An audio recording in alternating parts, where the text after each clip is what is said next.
But here it is, YNW, they think, man, he should be let go. Free Dirt, free Queso. These are killers. But I'm wrong for saying Gilly, son. Yeah. Now, I hope they get his kid life.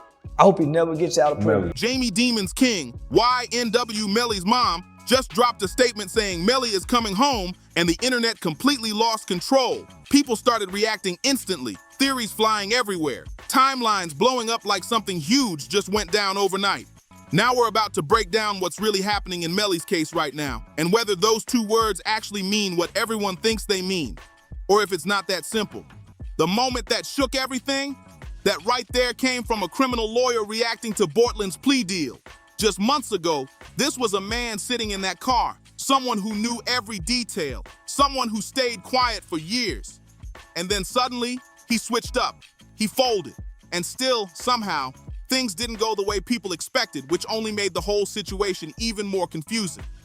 Then April 15th, 2026 hit, and everything changed fast. One Instagram story, just one post, a few words, and boom, the entire rap scene went into chaos. Fans, bloggers, insiders, everybody started talking at once like they couldn't believe what they were seeing. That post came from Jamie Demon's king, Melly's own mother, and what she wrote was simple but hit like a shockwave. She said Melly was coming home soon. That's it. No long explanation, no details, just those words, and it sent people into a frenzy instantly. But before you take that and run wild with it, slow down for a second, because the story behind how we even got to this moment, it's way more complicated than it looks, and not everything is as clear as it seems. A mother posting just 2 words on Instagram in April 2026? That's not simple at all. It carries years of weight behind it. We're talking about 7 long years of silence, 7 years of struggle, 7 years of a young man sitting in a Broward County jail cell with no conviction, no guilty verdict, no sentence, just stuck in limbo.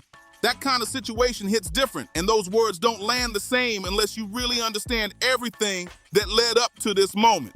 Jamel Maurice Demons was born on May 1st, 1999 in Gifford, Florida. His life didn't start easy, not even close. He was raised by a single mother who was only 14 years old when she had him. Think about that for a second. A teenager raising a child while dealing with poverty in one of the tougher areas in Florida. That kind of environment shapes everything from the jump. His father wasn't around and the family kept moving, never really settling anywhere stable. Consistency? That wasn't part of the picture. By the time Jamel started understanding life, the streets were already influencing him heavy, teaching lessons the hard way. He got involved with the Bloods at a young age, and trouble followed soon after. His first major arrest came when he was still a teenager, around 15 or 16. Authorities said he was involved in a shooting near Vero Beach High School, with charges including aggravated battery, discharging a firearm in public, and aggravated assault. That situation led to serious consequences, and he ended up serving about a year in juvenile detention. Then in 2017, things didn't slow down. He was sent back due to a probation violation. But here's the part that stands out. While locked up, while most people his age would be overwhelmed just trying to get through the day, Jamel was focused on something else: music. He didn't stop creating. He recorded tracks from behind bars and ended up dropping an EP called Collect Call in late 2017. When can we expect Melly to come home? May. Literally while still incarcerated. He was already turning into YNW Melly at that point, building his name even while locked up. So when he got out in March 2018, he didn't hesitate, not even for a second. He came out moving fast, dropping music back to back like he was trying to make up for lost time. Tracks like Virtual, Blue Balenciagas, Melly the Menace, and Butter Pecan started taking off, and the videos were pulling in tens of millions of views like it was nothing. Then August 2018 hit, and he dropped his debut mixtape, I Am You. That project pushed him even further into the spotlight, but the real turning point was still coming. Then came the track that changed everything. Murder on My Mind! That song exploded. It climbed all the way to number 14 on the Billboard Hot 100, went 8 times platinum, and put his name everywhere. Labels started paying attention, and it led to him signing with 300 Entertainment. Just like that, he became one of the fastest rising names in rap. His sound stood out too, a mix of melody, emotion, and street storytelling that people couldn't ignore. By early 2019, the numbers were crazy. Over 200 million streams on Spotify and around 10 million monthly listeners. He was right there with artists like Juice WRLD and Kodak Black, sitting at the top of the new wave and building serious momentum. But while everything was going up, something happened that changed the entire story overnight. On October 26, 2018, in Miramar, Florida, a situation unfolded that would stop everything in its tracks. Anthony DeAndre Williams, known as YNW Sack Chaser, age 21, and Christopher Jermaine Thomas Jr., known as YNW Juvie, age 19, were both shot and killed. They were part of the YNW collective. Close to Melly, not just collaborators, but people he considered family. There were 4 individuals in that vehicle that night: Melly, Bortland, Sack Chaser in the front passenger seat, and Juvie in the back. Reports said Sack Chaser was hit multiple times in the head, torso, and legs, turning the situation into something extremely serious and deeply tragic. Juvie was also hit multiple times in the head and torso. In total, investigators said 8 shots were fired from a .40 caliber handgun, turning the scene into something extremely serious. After that, Bortland drove both victims to Memorial Hospital in Miramar and told police they had just been caught in a drive-by shooting by some unknown car. That was the story he gave. But according to investigators, that version of events started falling apart almost instantly. Here's where things get intense. The interrogation footage from that same night shows Bortland speaking with homicide detectives just hours after everything happened, calmly explaining what he claimed went down. He stuck to the drive-by story, repeating it like that was the truth. But detectives weren't convinced, not even close. They weren't just going to take that explanation and move on. They locked down the entire area where the shooting was supposed to have happened and searched it carefully, step by step, covering every inch. And what did they find? Nothing. Not a single shell casing, not one piece of glass, not any evidence that backed up the drive-by claim. That silence at the scene spoke loud, and it raised serious questions about what really happened. So the pressure started building fast. The detective kept pushing, asking more questions, digging deeper, trying to break through the story that wasn't adding up. Because here's what the forensic evidence actually showed, and it completely flipped the story upside down. Investigators said all the projectiles came from inside the Jeep, mainly from the left rear seat, which is where Melly was sitting at the time. That drive-by claim, it wasn't just questionable, it didn't line up with the physical evidence at all. The injuries on the victims told a completely different story, and nothing about it matched an outside attack. It gets even more serious. A spent shell casing was reportedly found inside the Jeep itself, already bagged up, which raised questions about whether someone had tried to clean up the scene. That detail alone made everything look even more suspicious. Then there were the messages that came after. Hours later, during an Instagram DM exchange, Melly allegedly responded to someone asking how he was doing with the words, "I did that and shh." More messages reportedly praised Bortland's loyalty and even referenced the date of the incident. Those messages quickly became a major focus for investigators. On February 13, 2019, both Melly and Bortland were arrested and each charged with 2 counts of first-degree premeditated murder. He's taking a deal where he's getting, 10 years in, 6 years on probation. He's already got 7 in, do a couple more years, depending upon how Florida works their system. Melly was just 19 years old at the time, and from that moment on, he remained in a Broward County jail cell. No breaks, no time outside, not for days or weeks, but for years. According to prosecutors, their theory was direct. They claimed Melly was the shooter. They pointed to possible motives like financial disputes, saying the victims were earning more and creating distance, along with claims tied to gang status, specifically an alleged rise within the G-Shine Bloods connected to violent acts. Prosecutors argued that Bortland's role was to help stage the whole drive-by story and back up the version told to police, basically helping cover everything up. But both of them stood firm and pleaded not guilty, setting the stage for a long legal fight. The first trial didn't even begin until June 2023, almost 5 years after the arrest. That alone had people questioning how long this was dragging out. Prosecutors were originally pushing for the death penalty, and the courtroom was packed with weeks of intense testimony, forensic breakdowns, and ballistics experts all trying to piece the story together. Then came the twist nobody could ignore: a hung jury. Reports suggested the split was around 9-3, leaning toward conviction on lesser manslaughter charges instead of first-degree murder. Because of that, a mistrial was officially declared on July 22, 2023, leaving everything unresolved. Melly made it through that first trial without a conviction, but he was still locked up, still waiting, and things didn't get easier from there. The retrial kept getting pushed back again and again. Every new court date seemed to fall apart. Evidence disputes, defense motions, prosecution challenges. It just kept stalling. By August 2025, the delay stretched even further, with the retrial moved all the way to January 2027. That's nearly 8 full years after his arrest, with no final outcome in sight. So when Jamie Demons King posted those words on April 15th, 2026, Melly coming, it didn't feel random at all. Something had to be shifting behind the scenes. After watching her son sit in a cell for over 7 years, she clearly felt something big was about to happen. But the real question is still hanging in the air. What exactly changed? Is this actually real progress, or is it just another moment that gets people's hopes up in a case that has already taken so many turns? That's exactly where things start to shift.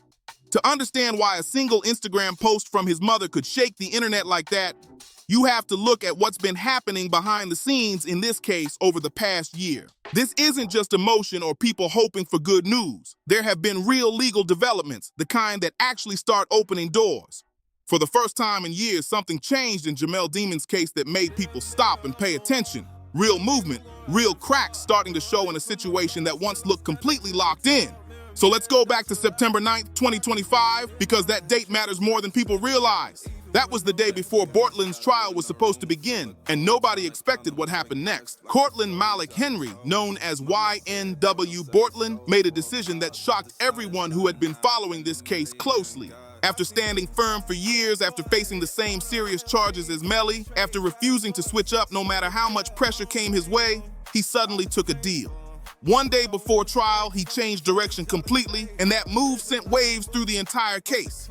Think about that for a second. This was someone who had been holding his position for over 6 years, not folding under pressure, not backing down while prosecutors kept building their case. And then right before everything was about to go to court, he made that call. Here's what the deal actually looked like. Bortland pleaded no contest to 2 counts of accessory after the fact to first-degree murder, along with 2 additional charges tied to a 2023 witness-related investigation. In return, the state dropped the murder charges against him completely, which was a massive shift in the case. That move alone changed the energy around everything, because when someone that central makes a deal like that, it raises one big question.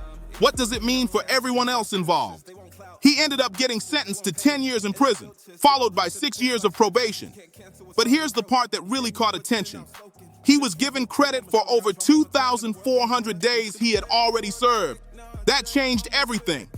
When you break it down, his remaining time was closer to about 3.5 years, with a projected release date set for January 6, 2032. In Florida State Prison, followed by life in Florida State Prison, followed by life in Florida State Prison, followed by life in Florida State Prison. But this wasn't just about the sentence. There was something else inside that deal that had legal experts locked in immediately, something that made people start asking bigger questions about where this case was heading next. As part of the agreement, Bortland reportedly had to sit down with prosecutors and give a full, detailed, and truthful account of everything he knew. That condition alone made the situation way more serious, because now it wasn't just about his case anymore. It potentially affected everything around him. Criminal defense lawyer Bruce Rivers reacted to the news in real time and didn't hold back at all. He started breaking down exactly what Bortland gained from this deal compared to what he might be risking by cooperating at this level. From Bortland's perspective, it was a major personal decision with big consequences either way. But the real focus quickly shifted to one thing. What does this mean for Melly?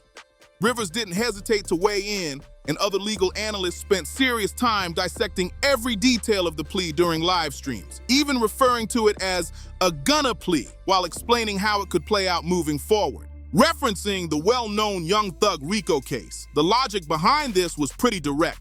When someone pleads to accessory after the fact to murder, they are basically acknowledging that a murder happened and that they played some kind of role connected to it. So even if Bortland never takes the stand and directly points at Melly, that plea alone starts telling its own story, and people picked up on that fast. Now here's where it got even more serious. During the hearing, the judge made it very clear what this deal actually meant. The agreement was locked in, the proffer was required, and the expectations were laid out directly to Bortland in court, leaving no room for confusion. Then came the moment that really put everything into perspective. The charges were read out loud, one after another, life sentence, then another life sentence, stacking up in a way that showed just how much he was facing. The reality of that situation hit hard. We're talking about 4 life sentences plus an additional 75 years. That was the maximum exposure before the deal. So when you look at it like that, a 10-year sentence with credit for over 6 years already served starts to look like a completely different situation. At that point, the decision almost made itself. The deal was accepted, the proffer agreement was signed, and just weeks later, something unexpected started happening on Melly's side of the case. In January 2026, prosecutors made a move that caught a lot of people off guard. They began dismissing several charges against Melly, including counts related to witness tampering, alleged gang connections, and solicitation. That shift raised eyebrows instantly and had people wondering what was really going on behind the scenes. Melly's new legal team, Drew Findling and Raven Liberty, came in strong and immediately called those dismissed charges significant. They made it clear this wasn't some small technical win. According to the defense, these weren't just weak charges. They were, in their words, no crimes at all. That statement alone got people paying attention, and they didn't stop there. The defense used those dismissals as the foundation for a new push, a serious effort to get Melly out of that jail cell while waiting for trial. In March 2026, his attorneys officially filed a motion for a pretrial release hearing known in Florida as an Arthur hearing. That's a big move in a capital case. The filing pointed to what they described as new evidence, and they also raised concerns about the conditions he's been held in. According to the defense, those conditions were extremely restrictive and harsh, adding even more urgency to their request. This marked Melly's fourth attempt to get bond in the entire history of the case. Think about that. 4 separate efforts to be released while still awaiting trial, and every single one had been denied up to that point. Then on March 31st, 2026, something unusual happened. Melly was scheduled to appear for a status hearing, but he refused to show up. That decision raised a lot of questions. Was it a legal strategy, a response to his conditions, or frustration after years of delays? Nobody had a clear answer. The judge didn't slow things down at all. A new date was set immediately, April 30th, 2026 at 9:30 a.m. in front of Judge Martin Fine. That hearing is set to cover arguments around bond and several pending motions, and here's why that date matters so much. If the judge approves the request, Melly could potentially be released from Broward County Jail under strict conditions. Things like house arrest, electronic monitoring, and tight supervision. That possibility alone explains why people reacted so strongly to those 2 words online. If the judge denies that request, then Melly stays locked up all the way until the retrial in January 2027. That's the reality of the situation, and that's exactly why this April 30th court date had so much weight behind it. It was right there, just days away, when Jamie Demons King picked up her phone and posted those words on April 15th, 2026, and the internet instantly went into overdrive. But here's something people really need to understand. The viral claim going around that Melly's mom officially confirmed his release is not accurate. That's not what happened. What she posted was vague and emotional, more like hope than confirmation. There was no date, no legal paperwork, no official statement from the defense team, nothing solid attached to it. It was simply a mother speaking from a place of belief after years of waiting. And that energy, social media grabbed it and ran wild with it. Outlets like Hot New Hip Hop and Hot 97 treated it as a hint or a tease, not a confirmed update. But once it hit the timelines, it quickly turned into something way bigger than what was actually said. Still, here's the part that really matters. The reason people are even taking this seriously is because, for the first time in a long time, the conditions for that hope actually exist. This isn't coming out of nowhere. Those dropped charges back in January, that weakens parts of the state's case. The new legal team, led by a high-profile defense attorney, signals a major shift in strategy. And now, this April 30th hearing creates a real moment where a judge has to look at everything, the long detention, the mistrial, the delays, and decide if keeping him locked up before trial is still justified. That's why those 2 words hit so hard, because right now, for the first time, there's at least a real question in the air. In October 2025, the 4th District Court of Appeal made a key ruling that could seriously impact the retrial. They upheld the exclusion of certain pre-murder text messages, which limits what prosecutors can actually present in court. That kind of decision can shift how a jury sees the entire case, and people in the legal world definitely took notice. Then going back a bit, in November 2024, Melly filed a lawsuit against the Broward Sheriff's Office. He alleged cruel treatment and pushed for immediate release after spending over 2,800 days in custody without a conviction. That's a huge number, and it adds more pressure to an already intense situation. When you really look at the numbers, it hits hard. The time, the delays, the back and forth, it's been a long and exhausting process. But at the same time, there's real momentum building, and that's what makes this moment feel different. After watching every court date, Every motion, every denial, his mother finally felt like she could say something out loud. But beyond that, people have been asking, what is the public actually expecting next? Those who have followed this case closely since 2019 are all trying to figure out where this is heading. And then there's the big question. What impact does Bortland's cooperation actually have on Melly's future, both in court and beyond? Because that move changed the conversation in a major way. Here's the uncomfortable reality. Jamel Demons is in a position that's hard to explain at first glance. On one side, like the judge said, a judge does not have any discretion. This is the strongest legal position he's been in since his 2019 arrest. But on the other side, he's still facing the possibility of spending the rest of his life in a Florida prison. Both of those things are true at the same time. And that's what makes this case so complex. To really understand it, you have to look at everything. The forensic evidence, the legal strategy, and the bigger picture surrounding the case. And it all starts with the forensic side, because that remains the core of the prosecution's argument. Now, this is where the pressure really hits the defense. Melly's new lawyers have to go head-to-head with the forensic evidence. And it's not light at all. Investigators said all 8 shots fired that night came from inside the vehicle.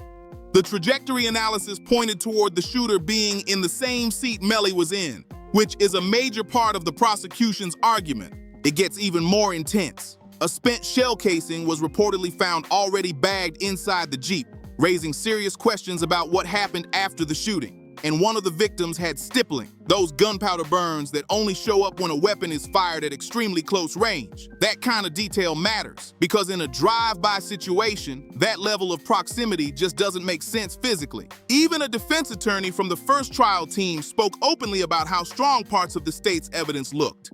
According to that perspective, the timeline suggested the victims may have already been fatally injured before the shots tied to the alleged drive-by were fired. In other words, the claim is that the drive-by wasn't real. It was staged. Shots fired afterward to try and create a different story around what already happened. During the first trial, the defense didn't try to prove exactly what happened. They focused on creating reasonable doubt. That's a key difference. Their goal was to show the jury that the state hadn't proven its case beyond a reasonable doubt, and that approach came close to working. In the end, 3 jurors didn't agree with a full conviction, leading to a mistrial. But all of that happened before Bortland decided to take that deal, and that move changed the situation in a big way. Because here's what Bortland's cooperation really changes. As the driver in the vehicle during the alleged shootings, he isn't just another name in the case. He's a key figure right in the middle of everything. His proffer is expected to include a sworn statement about what happened, and that could directly back up parts of the forensic evidence while answering major questions, like where Melly was positioned at the time of the shots. And it doesn't stop there.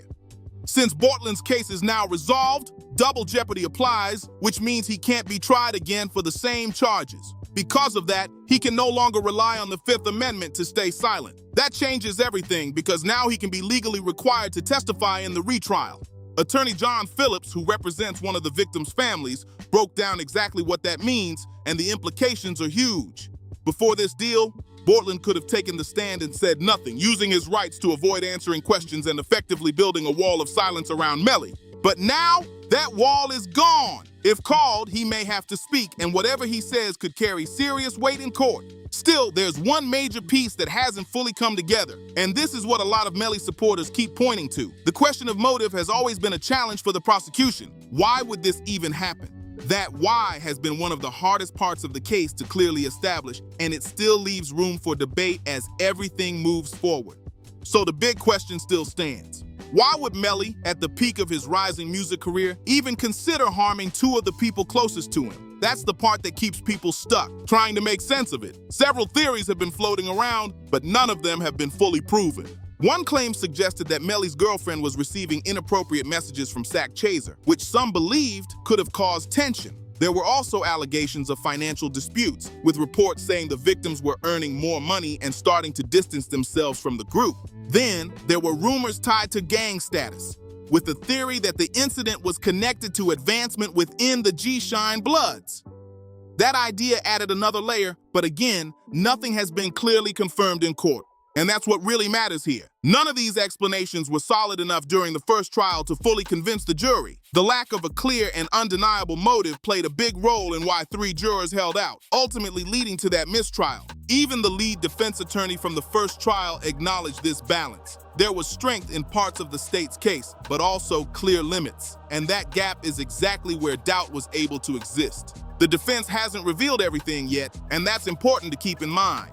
Drew Findling, who now represents Melly, the same attorney who handled NBA YoungBoy's federal case, is not someone who walks into court guessing. He moves with a plan. Strategies will shift, counter-arguments will be built, and every detail will be calculated as this heads toward the 2027 retrial. And that October 2025 appeals court ruling, that could be a serious advantage. By keeping certain pre-murder text messages out of the retrial, it limits what the prosecution can show the jury. And that kind of restriction can change how the whole case is presented. But outside the courtroom, things look just as intense. So what is the public actually thinking right now? The truth is, it's complicated, and people are divided more than ever. Since 2019, the hip-hop community has shown loud support for Melly.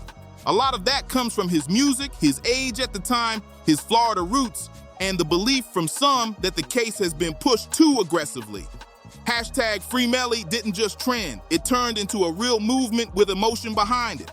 You had artists and public figures speaking up too. Boozy Badass showed support during the 2023 trial, sharing updates online, while Meek Mill visited Melly in jail and talked about the conditions he was facing. Fans went all in, tattoos, streaming his music nonstop, pushing his numbers up every time news dropped. But everything shifted when Bortland took that plea deal. That moment changed the energy completely. Legal analysts started calling it a gunna plea, and online reactions came fast and loud. Some accused him of cooperating to avoid a life sentence, and social media filled up with opinions from every direction. While Melly's core supporters stayed loyal, others who were more neutral started looking at things differently. Because at the end of the day, once new details come out, people start weighing the facts, and that can change how the story is seen. Forensics don't bend. They are what they are. And when the person who was sitting in the same car as you takes a deal that requires him to tell prosecutors everything he knows, that changes the situation completely. This isn't the same setup that led to a mistrial anymore. And people are starting to see that shift clearly. Charleston White, who has always spoken bluntly about this case, went on record saying what a lot of people were already thinking but didn't want to say out loud. His take came from a completely different angle than the supporters pushing hashtag Free Melly, and it added even more tension to an already divided conversation. That contrast says a lot. On one side, you've got strong loyalty, people standing behind Melly no matter what. On the other side, you've got harsh criticism, with others convinced the situation points in a different direction entirely. Both of those views are happening at the same time, and that shows how deep this case really goes. Because this situation has never been just about legal arguments. It connects to bigger conversations about trust in the justice system, about how cases like this are handled, and about the environments that shape people's paths early in life. At the same time, many supporters have pointed to how long Melly has been held without a conviction, comparing timelines and questioning whether that length of pretrial detention is justified. That part of the story keeps coming up, especially as the case continues to stretch out over the years. Posts started going viral saying things like Melly been locked almost a decade with no conviction, and that message spread fast across social media. A lot of people felt strongly about that timeline, and some even went as far as comparing his situation to being worse than death row, which shows just how emotional the conversation has become. Meek Mill, who has firsthand experience with the justice system, has been one of the loudest voices speaking on it. He's pointed out how serious it is to keep someone locked up for that long without a final outcome, and his comments kept the spotlight on the case even when things went quiet. So where does everything stand right now? As of April 16, 2026, YNW Melly is still incarcerated in Broward County Jail. He's been held pre-trial since February 2019. That's over 7 years on double murder charges without a conviction. No release has happened yet. But the next major moment is locked in. April 30th, 2026 at 9:30 a.m. in front of Judge Martin Fine. That's when arguments will be heard on whether Jamel Demon should be granted bond while waiting for his January 2027 retrial. His legal team is expected to push hard, They'll point to new evidence, the charges that were already dismissed, and the conditions they've described as extremely harsh. On the other side, the state is going to argue just as strongly that someone facing double first-degree murder charges, with forensic evidence tying him to the scene, should not be released due to the level of risk. And through all of this, his mother has already made it clear what she believes is coming next. That belief is what sparked everything online. But the truth is, nothing is guaranteed here. Not what happens on April 30th, and definitely not what happens at the retrial in January 2027. What is clear, though, is that the direction of this case, dismissed charges, a new legal team, key court rulings, and Bortland's cooperation, means the next year could finally determine the outcome for a young man who has spent a huge part of his life behind bars waiting for answers. His career numbers are still going crazy. Over 10.7 billion total streams, and Murder on My Mind is closing in on 1 billion by itself. Even while locked up, he's still one of the most streamed, incarcerated artists the music industry has ever seen, and that says a lot about his impact. But here's the reality. It all comes down to what happens next. Whether he ever gets the chance to make music as a free man again, whether everything he built before February 2019 can even be rebuilt, that decision is no longer in his hands. It all comes down to one judge, one courtroom, and one moment in Broward County.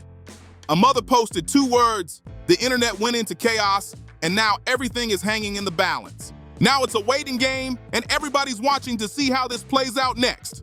If you've been following this case, drop your thoughts below. Make sure to like, subscribe, and share this video so more people can stay updated on everything happening.